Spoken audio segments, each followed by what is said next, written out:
everybody, it's Tony Robbins. It's Tony Robbins Podcast. I'm real excited to be with you today because you can see this is a little different podcast. What's different about it is, I've had the privilege of working with some of the greatest athletes in history, and I've been to some of the most amazing fights, both boxing and UFC. This last January, I got to work with Conor McGregor, which was a great privilege, and watch him win the fight in the first 40 seconds and all the electricity of that, but also the beauty of sportsmanship, of watching Conor go over there and hug his opponent, afterwards, and sincere, and acknowledge his grandmother, who was Cowboy, his opponent's greatest influence. So sports can bring out the best in us or the worst in us. It depends on our character. And I've worked with a lot of amazing athletes over the time, and during their tough times and during some of their best times. But when people see boxing or UFC, I think a lot of times they think it's just ruffians, people just beating up on each other, and they don't understand the discipline involved in boxing or martial arts. Boxing's often called, the sweet sport. It's a combination of skill sets and intellect. It isn't just physical force. And the greatest in history are the ones that can combine their psychology, their spirit, their soul, and that physical body to produce extraordinary results. And I think we all need to be able to face our fears and move forward. So I thought in the middle of this kind of COVID environment, it might be nice to visit, ringside with a legend. And I'm here with an unbelievable legend, the only man to be a 4-time world boxing champion, Evander Holyfield. Thank you, brother, for taking the time to visit with us. Thank you. Now, we were talking just before we started about interviews. I said, how many interviews you've done over your life? And would you share what you shared with me? I was like, here's this incredibly powerful man, and what was it like in the beginning? Well, it was the most scary thing. It was harder than the fight, just to guessing what this person may ask me, and can I answer it properly? Yes. And how did you learn to deal with that over the years? You built, obviously, to now it doesn't bother you, but what did it take to get there? Because I heard it really was tough on you in the beginning. Well, it's this thing, knowing that if you make a mistake, you know that you made one. And people make mistakes, but repetition is what makes people better. Yes. Well, that's true in fighting or in life. So listen, tell us a little bit about your childhood a little bit, if we could start there, because you started fighting when you were like 7 years old, if I understand correctly. Is that right? Or 8 when you were in the box? I started at 8 years old. What happened, I was coming from the football field, and I seen the guy hitting the speed bag. So I want to go in and ask him. I said, sir, can I hit the speed bag? And the man looked at me and said, no. I said, why? He said, because you have to be on the boxing team. I said, well, sir, I want to be on the boxing team. He said, no. So the next day I asked him, he said, no. And then the next day he said, no. on the 4th day, I looked at him, he looked at me, and I turned my head and started walking the other way. He turned his back, and I ran up there. And I asked him again. Oh, that's and awesome. He said, yeah. Well, wow. I come in there. Tell us a little about who influenced your life the most, not only in boxing, but in life. My mom. Yeah. My mom was, my mom actually my everything, that got me started. Yeah. If it wasn't for my mother, I don't tell him where I would have been. I was so touched. At 8 years old, is that when the guy said you think he could be world champion? Yes. And you were at the boys club? Yep. Tell us that story, and then tell us what you said to the man when he said you could be world champion. Well, the man told me I could be the heavyweight champion of the world. And he said, at 8 years old? Yeah, 8 years old. He said, what you think? I said, I got to ask my mama. And he looked and he thought, you don't want to be the heavyweight champion? I said, but I got to ask my mama. He said, what are you talking about? I said, if I don't ask my mama, I can't even try. My mama said, no, that's it. That's right. So, and that's when the man looked at me and said, you got a good mom. And so you did ask your mom. Did you ask her that night? I sure did. And what'd she say? I asked my mom, and this is how it was. We had the little house, and everybody in the front room looking at TV. So when I come in, they looked at me and they said, where you going? I said, I got to ask mom. I said, what you going to ask mom? So if they trying to find out if I'm in trouble or not, because I'm in trouble, they know they may get a little piece of that. And I guess because they're older, they should be looking out for you, right? Yeah. So I go in there and I start trying to tell my mama what this man was trying to tell me. And so my mama kind of talked real loud. She said, what you say? I said, Mama, this white man at the boys club said I can be the heavyweight champion of the world. And my mom looked. She looked at them. When she get that look, I got to step back because she may swing. So did you become a great boxer? Yeah, I'm learn how to avoid your mom's swings. I'm telling you, I got to get them hands up there quick. Because she always go for the head. She never go to the body. Always to the head. And so what happened? My mama said, "Do you know what they're going to do to you?" So I just act like I didn't. I said, "No, man. She said, they're going to hit you." And I looked at her and I started laughing because all my brothers and sisters hit me. I get 3 whoopings a day. And now, I'm a cousin getting hit. so getting hit ain't nothing new. So my mom said, well, you can't hit them back. And she said, yeah, you can do it. Like that. And I remember going in the bathroom, looking in the mirror and saying, Evander Holyfield, heavyweight champion of the world.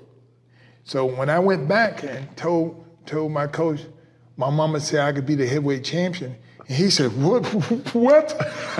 Coach, here I am. I'm 65 pounds. I'm telling my coach, my mama said I could be the heavyweight champion of the world. But what was the advice she gave you? She gave you 3 pieces of advice that you've repeated your whole life. Listen, follow direction, don't quit. How important has that been in your life? That still goes on today. Yeah. Because things still get tough. Of course. And you have to not quit. Now, you're 58 years old, and one of the reasons I'm here is I know you're in the best shape of your life. You look like you're 25, and you want to fight with Mike Tyson again. You have pretty legendary fights in those 90s that you guys had. The history you guys have is amazing, and what I love about both of you is you're both such incredibly intense competitors, and you tease and taunt each other, but you really do have a friendship as well. Tell me what you respect about Mike Tyson. Well, this guy's here is a lot bigger, but Mike's arm was shorter than everybody's. Yeah, and he still destroyed them all. He hit the birds and all this, and I seen him fighting guys 6'5", 6'6", and he get in the peekaboo style and get in there. He's just like a rattlesnake, man. He get them so fast and all that. Yeah. All of a sudden, I realized, I see, if he can do it, I could do it. So he actually was a role model for you at one stage. Well, yeah, because the thing is, you're older than him, right? No, yeah, I'm 4 years old. I'm 4 years older than him, but. I'm telling you, he got in there. I'm telling you, he got the first opportunity. He beat these guys, and I said, if Mike can do it, I can do it. I said, ain't no. Now I became the cruiserweight champion. When I became the cruiserweight champion, I thought that was great. When I beat the white Mama Corey on my 12th professional fight, went 15 rounds, lost 15 pounds, and all this. Wow. Then all of a sudden, after I came the undisputed cruiserweight champion, then the thing is that, shoot, Mike get $2 million a fight. I get $200,000 a fight. So I go ask the Showtime people, what's the difference? They said, well, Mike, the heavyweight champion of the world. I said, how much you give me as I move up to heavyweight? They said, Mike gonna kill you, man. I said, no. I said, we sparred before. Yeah. Like that. And all of a sudden, when that time came, the whole big thing was, all right, you beat all these guys. So the avenue we took, it was to fight all the people that Mike fought. Yeah. And I started getting them guys. And so your confidence built even more then. You know what? My confidence built, but the decision that I made, I could stay comfortable and just be the cruiserweight champion and make that $200,000, or I could be heavyweight champion of the world and make some millions. You want to fight Mike today? Why? Mike Tyson. Why do you want to go back and have that fight? Well, the thing is, it's competition. The thing in competition, that my whole thing is that, now, I only want to do it if you want to do it. Yeah, if he wants to do it. Because it's the fact of the matter is that, it would be fun because both people know how good we are. Yes. The whole world knows how good both you are. And then people want to know, okay, then even at this old age, who would get the best? Yeah. And so the point of the matter, you know what? I don't think that Tyson and I can get in the ring and not think about who the best. That's right. I know it's not one time in my life I'm gonna go in the ring with nobody that I ain't thinking I'm even gonna get the best. Yeah. Now I got to sit with you now. Now I really want to fight. Well, Mike has talked about, he's talked publicly about, of all the fighters he ever went, that you're one of the toughest he's ever experienced. Lennox Lewis said that. I mean, you look at the top 4 fighters, heavyweights, they've all talked about how tough you are. Where does that toughness come from? My mom. I'm saying, all this stuff started at a young age.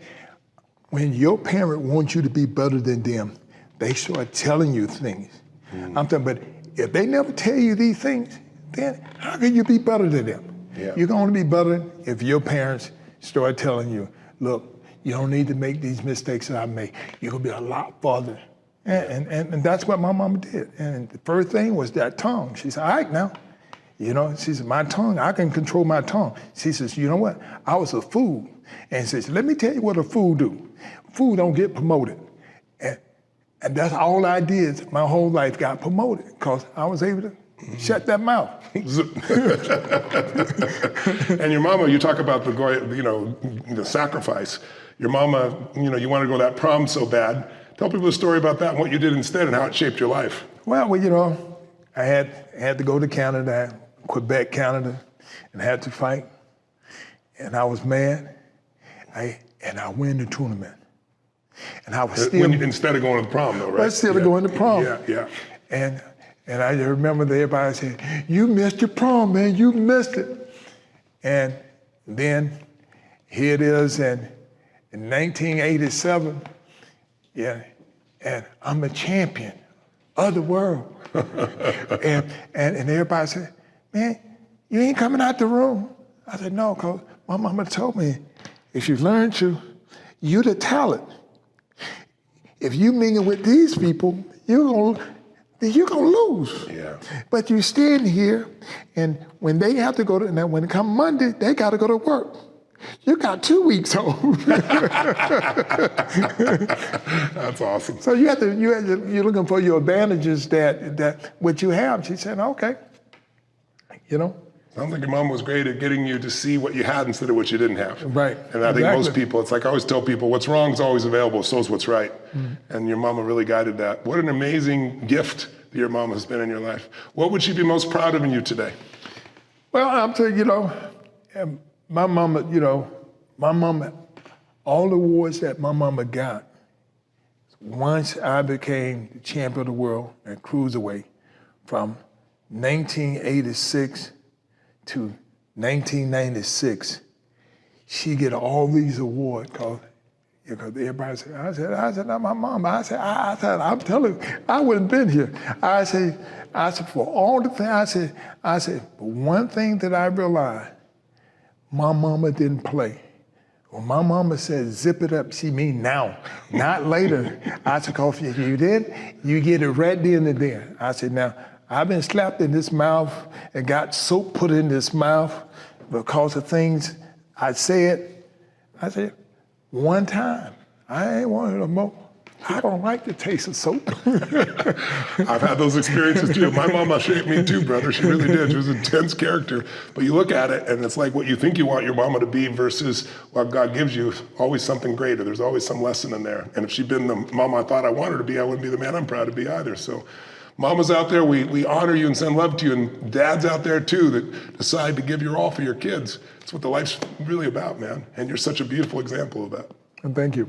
I grew up totally poor too. And a few years ago, I went and interviewed 50 billionaires, self-made, nobody from the Lucky Sperm Club, all guys that earned it on their own from the very beginning. And I wanted to learn from them because I wanted to help people, because most people don't understand finance, and most people don't get trained in it. And I watched so many athletes, so many entertainers, singers, writers, directors, actors, lose everything. And you went through that experience. It's horrific. Yes, sure did. You gave up your 54,000 square foot mansion. You lost it all, $500 million. What'd you learn from that? Because I see it happen to boxers today and athletes today. What'd you learn from that experience? And what could you tell somebody who's younger today so they can avoid not have to go through the pain you've had to go through? And how did you make it through it? Because most people just be devastated, but you just kept going. You didn't give up. Well, so that's the point of being thankful for where you came from. Yeah. I came from nothing. And so if a person came from nothing, they know they got there because of what they did. Yeah. So the whole big thing, if I don't quit striving for it But one of the big part is to forgive. You got to forgive yourself because you don't want to let them do this to you. Now, because you can sit here and blame. I can't believe these people did this.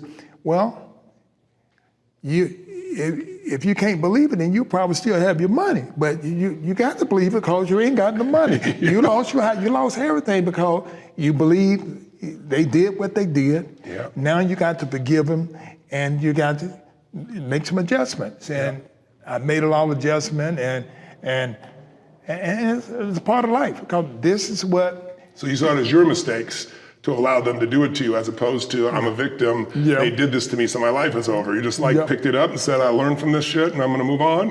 And how did you forgive? Because that's a part of love. You think you love somebody, you can't forgive nobody. You really don't love them. So you're just telling yourself a story. You have to forgive to be able to make adjustment, to be able to receive when somebody else. All of a sudden, you get yourself to a point where that you don't trust nobody. Then, anytime somebody trying to help you, you got that eye on them. Yeah.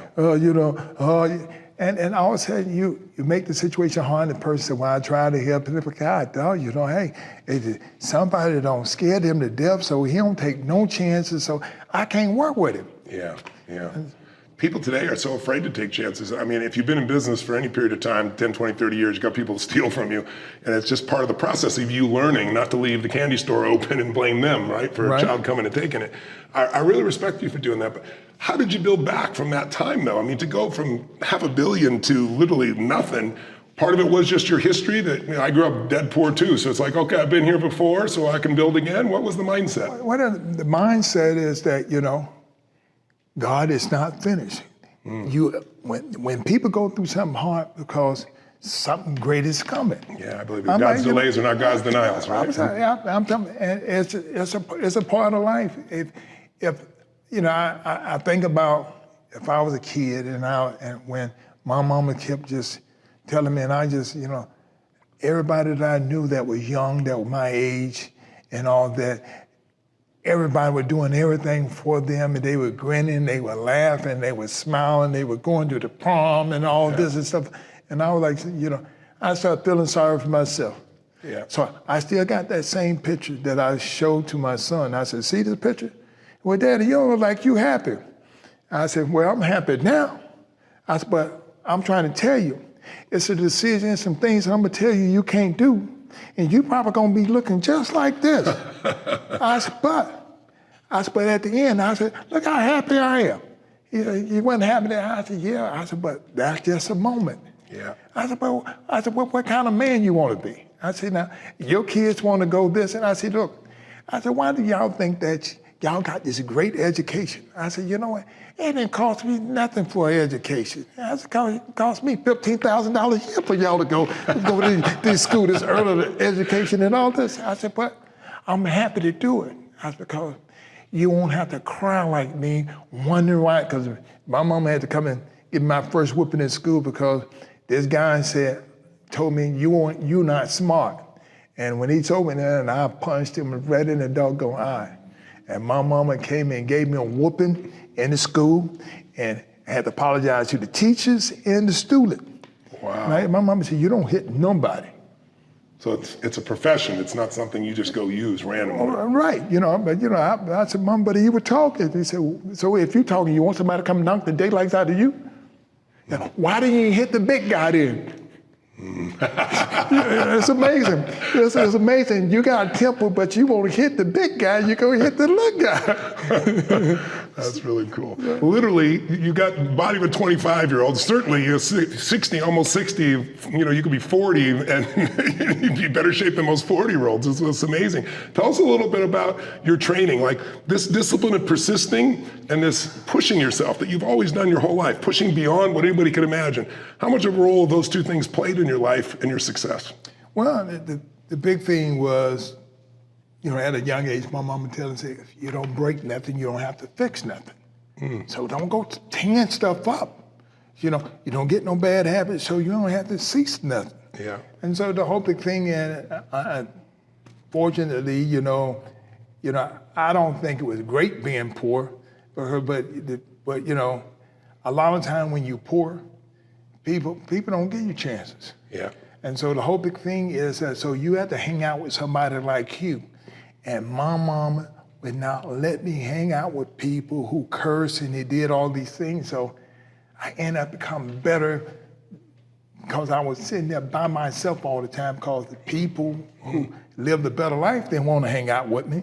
But the people that had a rough life thought I was better than them. When you look at your career, what stands out for you as the most fulfilling aspect of being a fighter all these years? Well, making the Olympic team, you know. So representing America. Yeah, because we was amateurs. And so everybody wanted to be one of them 12 members who gonna make the Olympic team. And I think I was the last guy that made the Olympic team. Yeah. And it was kind of scary because I was actually fighting the amateur world champion. This guy named Ricky Womack. He had beat the Cuban, he had beat the Russian. So the two people who wasn't coming to the Olympics in '84 was the Russian and the Cuban. Yeah. But this guy named Ricky Womack had beat them already. And he was a reigning amateur world champion. So to get to LA, I had to beat him. Wow. Twice, and I did. Wow. That must have felt incredible. Oh, well, it did. Because I remember Howard Cosell was telling me, he said, Evander Holyfield, what kind of chance you think you have with Ricky Wonderful Womack? And I said, well, did he make the Pan American team? And he tell his people, and they looked through the paper, and he said, well, he lost against Evander Holyfield. Then so he grabbed the paper, he looked at the paper, and he said, well, one thing Ricky Womack hadn't done, he never lost a fight back to back. And he said that to me, I said, I haven't either. That's a chance. That's awesome. That's it. I'm like, it's just a positive thing that you have to realize. So how important is that psychological part of this game? How important is your psyche and that sense of certainty going into a fight, and also keeping that certainty when somebody maybe stuns you or they land something? That's like about 90% of the whole fight, how you think. Yeah. The whole thing of not quitting, the whole thing of having the certainty you can beat them still. Well, I'm being in great shape. A person can be in great shape, but he can get hit one time, then all of a sudden, it's a mind change. Yeah. He can almost give it up. Tyson's famous for that quote where he says, everybody's got a plan until you get hit in the face. You're right. You're right. And the whole thing changes in that moment, right? Yeah. You're a very spiritual man. You're a beautiful soul. One of the reasons I wanted to meet you is everybody I've ever talked to about you said, yeah, he's an unbelievable fighter, but he's an incredible man. And I know the fighting for you, there's almost a spiritual side from fighting for you. Tell me what that means to you when going into a fight and what it's about, and both in the preparation side of it as well as the fight itself. Well, it's the same fight that the word God say, I let my son die for you, where you can believe. And so if you keep believing, eventually you're going to start winning. Yeah. And because as a kid. How do you keep believing if you aren't winning in the beginning? Because not everybody does in the beginning, right? Well, only thing I could tell people, as a kid, I was the youngest one, and my brother didn't let me win anything. And I would tell my mama, I said, Mama, they don't never let me win. My mama, they don't supposed to. And I just, so I was the only kid that was the youngest of the family that wasn't winning nothing until I went to the boys club. When I got to the boys club, I was 6 years old. I was better than the kids that were 8 because my mama didn't make no adjustment for me and all that, and it let me know that if you want something, you really have to work hard. Yes. I said, but if you just give everything to kids never gonna say, okay, don't give me no more. They're gonna keep on letting me win. Then all of a sudden you're gonna and then they're weak. Oh, yeah. And that would tend to happen. What do you think about this society that we've become where parents today give kids trophies for participating? They haven't done anything. They're not disciplined themselves. They're not fun. And it's like everybody deserves a trophy today. How do you feel about that philosophy? And you're a father of 11, right? Is it 6 girls, 5 boys? Is that Yep. Yeah, it is. So what's your philosophy with your kids? And what do you think of this philosophy? Everybody gets a trophy no matter what for participating. Well, I think that even though they may get an award, but it's the parents' job to let them know, okay then, well, what did you do? And so we're a kid, you know, people ain't gonna reject now, self-innocent, I didn't even know this as a kid. I would go to the fight. And I was hoping my guy didn't show up. I didn't want my guy to show up where I wouldn't have to, because I knew if I go to the fight, I'm gonna eat, and I'm gonna do this. So all these things come with the fight. Yeah. You having fun, but the rough part, just fight. I was hoping my guy didn't show up, and he showed up every time. I bet afterwards they wish they hadn't shown up. The thing is that you won, but you still had to go through that, and which gave you even more confidence that you could do it again. Yeah. I said, every fight kind of felt like the first fight. You say you grow, but I still feel the same because the intensity get greater and greater. Yeah. Like that. How do you keep increasing your intensity over the decades? Well, because, you know, that's repetition make you better. Yeah. Even if you think you ain't getting better, if you practicing, you getting better. Yes, repetition is the key to mastery of anything. But if you keep doing it, you start at a different level, and you just keep growing from there. Is that the essence of it? Yeah, because you don't forget nothing. You keep practicing, and that's just like if you stop asking, then you may not want it anymore. And you stop asking. Yeah. If you keep asking, that lets you know you still want it. And that hunger. Where is that hunger coming from you that you still have at 58 years old? The hunger that gets you to, you're doing 2-a-days at 58 years old and you don't even have a fight you need to prepare for. Where does that hunger come from? So every person I've ever met who is extraordinary in business and finance and entertainment, the one thing they have is this hunger that is insatiable, and you clearly have it, not by what you say, but by the way you live. Where does that hunger come from for you? Well, I think that anything that you love, it got a hunger in, so you'll know by the love that you have. This is the reason why, somebody may try to be like you, and it's hard, and it's a joy for you to do it. It's easy. Yeah. I'm like, because you love it. Yeah, because you love it. And so that same thing, getting up early in the morning and stuff like this. I get up 4 o'clock in the morning. I get up and I read this word and all this to prepare me for what the day may be. Yeah. There's so many people that want a better life, but they don't know anything about it. And it's like very oftentimes they even make a decision to do it. But to me, the thing they're missing is the rituals.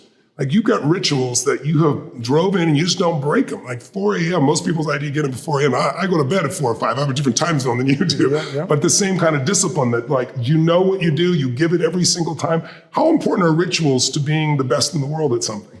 Well, they're very important because it starts by habits. Yeah. Now, all habits not bad. Right. I'm talking about a good habit will allow you to succeed when you're not even trying to. Yeah. I'm about to end a bad habit. You failing when you don't even know you're failing. Yeah.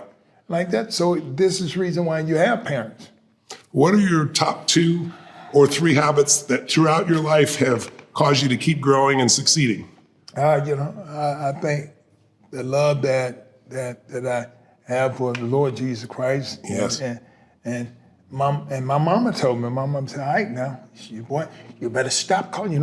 Anything happened to me when I was a kid, I was going, Mama, I was crying all this. I thought my mama can save me for anything. My mom said, let me tell you something, boy. You better start calling Jesus, boy. Like that. So the first time I know that Jesus worked, when my mama was whooping me and I called Jesus on her, and my mama stopped. Which is the first time. That's a miracle all by itself from what you told me. That was it. Then the first time I lost a fight, and this kid beat me, and they Cecil Collins. And how old were you? I was 11. 11, wow. Then he beat me when I was 12. You still remember his name? And yeah. And that same guy, after I beat Mike Tyson the first time, when he stopped boxing at 13. When I beat him, I finally beat him at 13. Okay. And only it took you 2 years to beat him, huh? No. Only way I beat him, I called Jesus. Please, Jesus, help me beat him. Help me.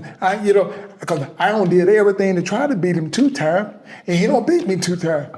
And so I called Jesus, And I fought him. I win this fight.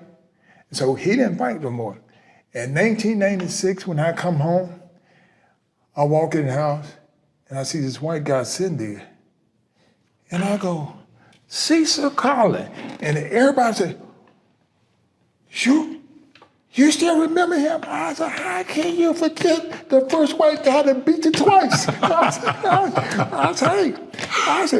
said, man, you didn't grow. I said, like, he's still about 5'6", yeah. weigh about 147 pounds. Wow. And he still has hair the same way, just hanging in his eye. Like this, but I remember that's how I was when he beat me. What happens when two fighters both call on Jesus?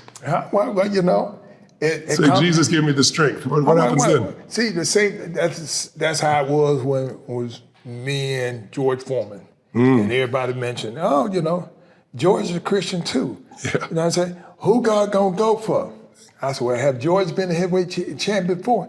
They said, yeah. I said, okay, then he had his turn. It's my turn. That's it. I said, that's it. I'm like, ain't no sense to get mad about it. I love it. Well, listen, I want to get in the ring here with you because it seems like that's the right place. And we can spend a little time. I know you're going to show me a few moves, but I just want to ask you questions in the ring because I notice people, you know, you give answers differently sitting in a chair than when you're in what you love, right? Okay. So can we pop in there? Sure. Show me a few things? Oh, okay. Make me look like I know something? Oh, well, I'm sure everybody knows something. They wouldn't be getting it there. Okay, you got it, champ. Let's do it. All right. Okay, well, this is a moment I didn't think I was going to have. I got Evander Holyfield putting boxing gloves on me here. Thank you, brother. The day that changed Tony's life and career. So you got that? You got one on a Ready Bowl hand. Ready Bowl, the one that have the big old hands like that. Oh, yeah? Get them by extra glove. You're going to push off the right leg. Okay. Boom. Yep. Turn it over. Turn it over. Yeah. Yeah, like that. Hey. I'm pushing still. Okay, got it. You like where you have your hand at right here. Boom. Boom. Yeah. See how hard that is?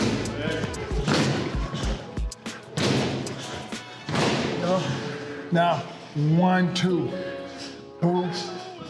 Boom. Then when you give it right hand, and only when you shift that way, because the left leg goes like this, that means you bring it all the way. So I'm shift, I'm forward, and then I'm coming back across. Yep.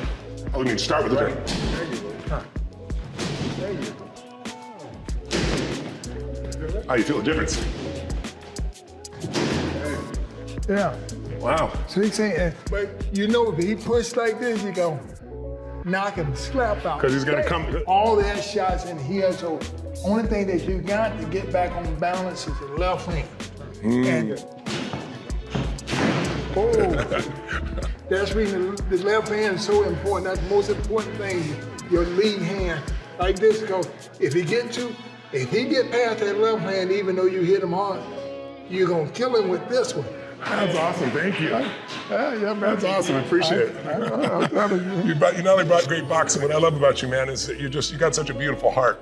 I know you send, I know you're a strong Christian, and regardless of what your religious belief is, you live your faith. Right. And Sandy was telling me that you send out every morning, like 4 a.m., you send out another piece from the Bible to like 300 or 400 people. Is that true? Yeah, I sure do. I'm like, but this is that's your mission, man. It seems like it comes down, I feel that so you have to be thankful for what he gave you. Yes. And now I see a lot of people, like just like yourself, speak real well, and I said, man, I didn't get that gift. Then I start thinking about you have to be happy with what you got. Yeah. I'm saying, and this is how you get a little bit more. That's right. And you got to be thankful and happy for what you have. Yes. Yeah. So part of your philosophy is to live in a beautiful state then, right? To live in a happy state, a appreciative state, a grateful state.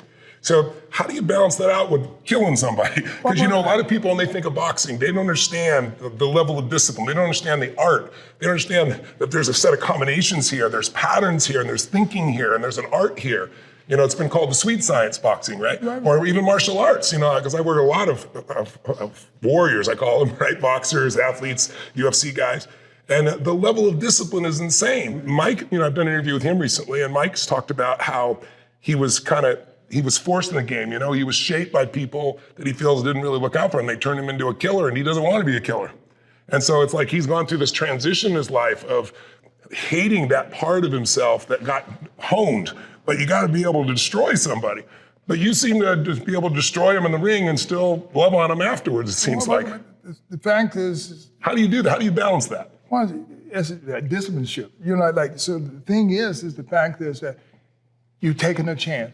So life is taking a chance. It's almost like walking in faith. You got to feed your family. Yes. So, you go find a great job where you could feed your family. Yes. And so consistently, somebody else wants your job. Yes. And then everybody competing for jobs. Yes. And so, your job just as important as my job because you got a family you got to feed. That's right. And this is what life is really about.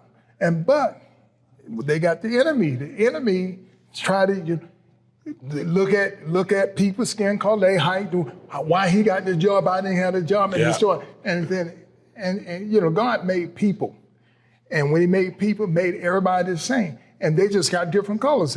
But the devil's job is to divide and conquer. Yeah. To make you hate this person. If you hate this person, you get somebody on your side, maybe y'all can take advantage of this person. But the fact of the matter, if you do the right thing, then the right thing gonna happen for you. So what's your advice now to the kids that you talk with? Because you've lived such a full life, right? What do you try to steer them to when you get a chance to influence them? And you have, 11 children yourself, right? Yep. Mm-hmm. How many boys, how many girls? I had 6 boys, 5 girls. Okay, you got your hands full, bro. Well, the fact of the matter, is when anybody said there ain't no good men's out there, I said, you're telling the story. Now, I put 6 out there. Ain't no good women, I put 5 out there. That's how for everybody. But that's how you have to look at life. Yes. What's your philosophy as a father? What do you try to instill in your children that you've learned? What I have learned is love is the key.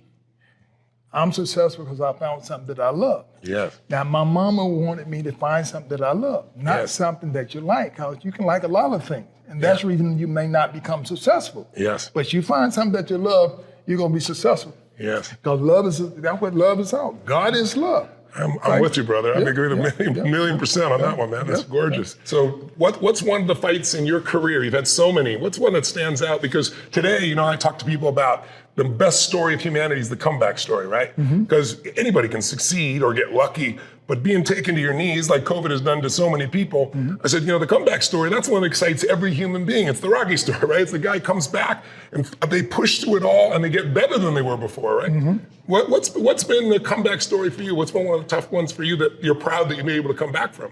Well. Is there a particular fight that sticks out?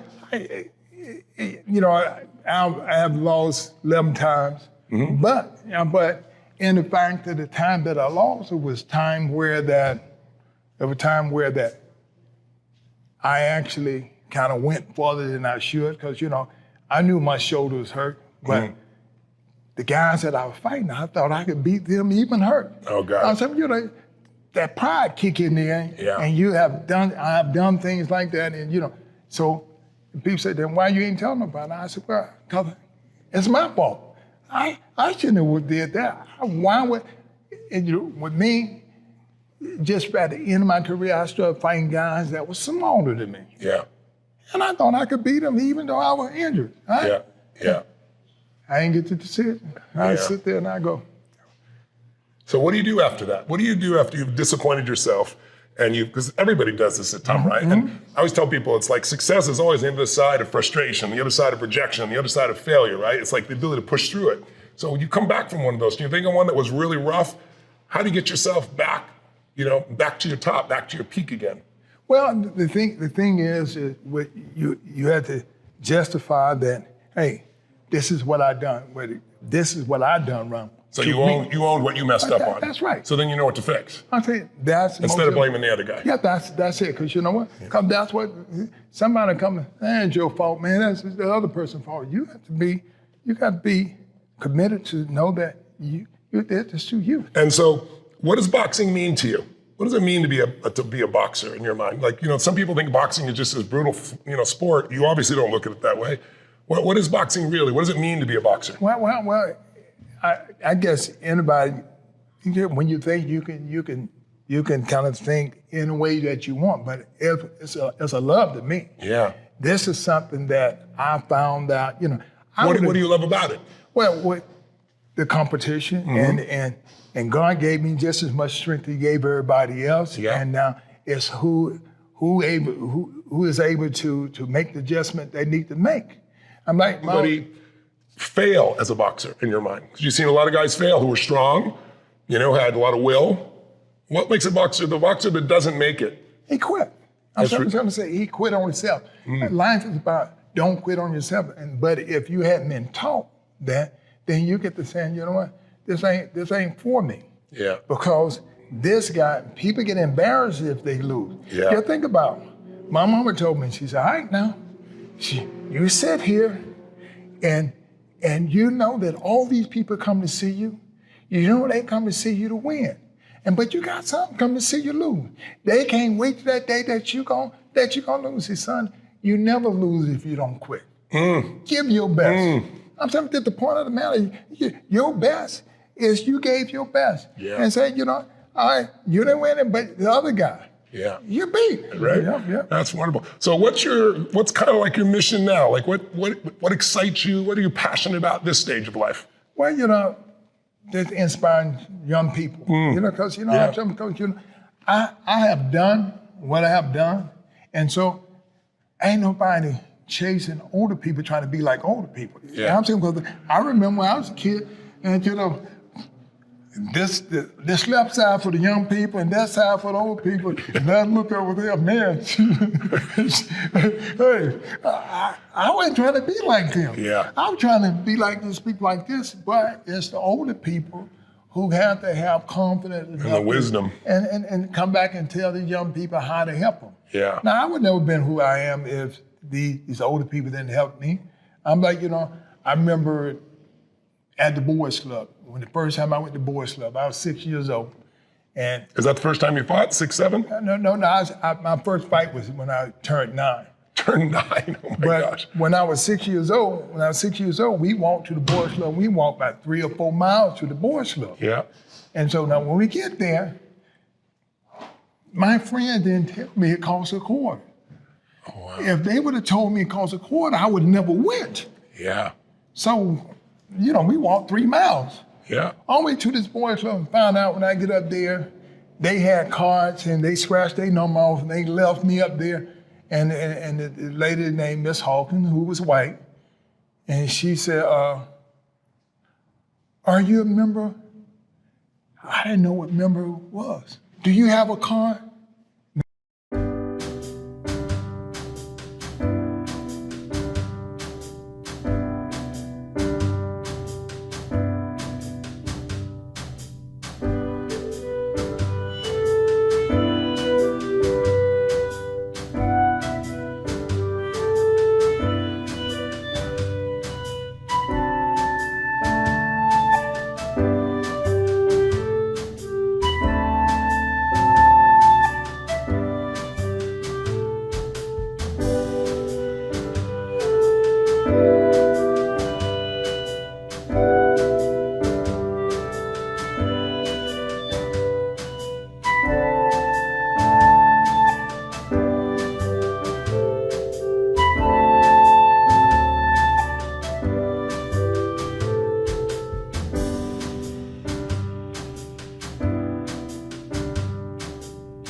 I go, no, ma'am.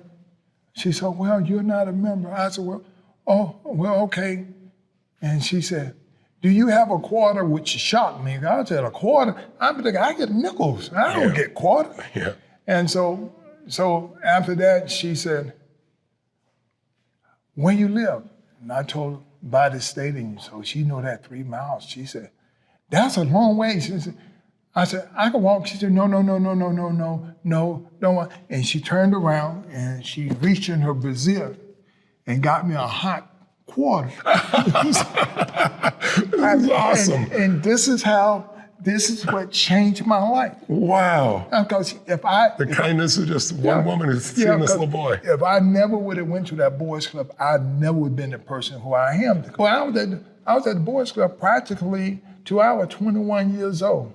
Wow. How often during the day when you're not in school, how often would you be there? Well, when school get out at 3 o'clock. Yeah. Then I leave and go to the boys club. When I get from the boys club, it's 9 o'clock. When I get home, it's time to get into bed. So you'd spend 5-6 hours at the boys club. Yeah.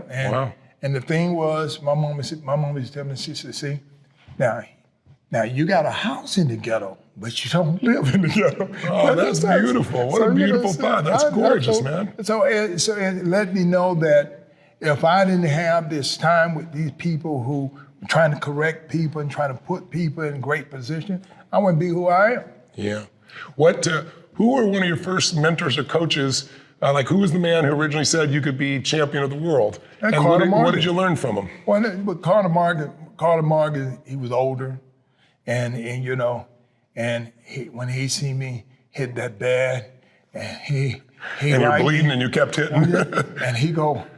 and he tell his son, he said, "Oh, this guy gonna be the champion," and you know of the world when you're 8 years old. He's looking. Hey, he said, "This guy gonna be the champion," and his son didn't say nothing. Then all of a sudden, and so when he passed at 16, and his son, so he tell his son, because they knew he was gonna pass, and he told his son, "You need to go over there and all that." And his son came over there, and his son seen me hit that bag when I was 16. I weighed 139 when I was 16. Wow. And he see me hit this bag, and then, oh my goodness, but Daddy was talking, my God, dog, I was wondering how in the world are you gonna be crazy about this kid here? When, even like we played, his son them in football. Yes. His daddy would sit on our side. And he said, "Well, Evander gonna run by 2 or 3 touchdowns on you," and I run 2 or 3 touchdowns too. Did you really? He said, oh my gosh. He said, "Y'all kids are smart, and these kids here train hard." Wow. Like that. So but this man, he paid for everything that I ever did. Wow. I actually thought boxing was for free because he paid for everything. Wow. Then all of a sudden, one day the people told me, said, boxing ain't free. He said, your coach paid for everything. He told us to take care of you and all this. And I realized that, wow, here I am thinking that boxing is the only thing that you can just go free and I found that you have to pay for all the tournaments. Yeah. But that man took care of me. Wow. Like that, and see, but this is a reason why I do give. Because I realized that he didn't have to get it. I wasn't his kid, but he made sure that everything was right for me. When you look at your life today, what are you most grateful for? Well, I'm thankful. Number one thing is Jesus. Yeah. And the second thing is Jesus, my mom. And then, we're going on that third, and I think about my coach, Carter Morgan. Yeah, that's beautiful. Well, if you, I'm going to see Mike. What does knowing that God is in charge do for you in terms of giving you peace or giving you strength? Like, how does it affect you knowing that God is in charge? You still got to do your part, right? Mm-hmm, right. But the fact that God's in charge, what does that do for your psyche? Well, it let me know that he always, because he already telling me, I'm not going to forsake you. So you got to know that he's not going to forsake you. That means that even if it looks like it in the short term. I think he's going to give you another chance. Yeah. Well, God, if you don't quit, he'll give you another chance. Yeah, that's beautiful. Evander, you're a beautiful soul.